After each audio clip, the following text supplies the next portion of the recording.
புற்றுநோய் சிகிச்சையில் திரிபலா, அமலாக்கி மற்றும் பிரம்ம ரசாயனம் ஏன் தனித்துவமானது என்று அறிவீர்களா?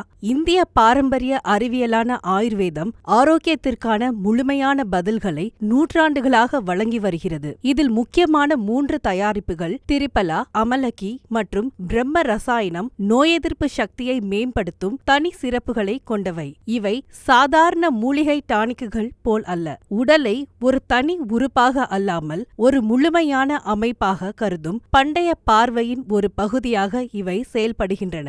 ஒற்றை மருந்துகள் போல் அல்லாமல் இவை பல மூலிகைகள் ஒருங்கிணைந்து செயல்படும் பாலிஹெர்பல் தயாரிப்புகள். இதில் உருவாகும் சினர்ஜி ஒவ்வொரு கூறின் தனிப்பட்ட செயல்பாட்டை விட மொத்தமாக அதிக பலன்களை தருகிறது. புற்றுநோய் நோயாளிகள் சோர்வடைந்த மனநிலை, குறைந்த நோய் எதிர்ப்பு சக்தி மற்றும் செல்லுலார் அழுத்தம் போன்ற சவால்களை எதிர்கொள்கின்றனர். இத்தகைய ஆயுர்வேத தயாரிப்புகள் வழக்கமான சிகிச்சையில் தலையிடாமல் அவர்களின் மீள்தன்மையை தூண்ட உதவுகின்றன. நன்றி.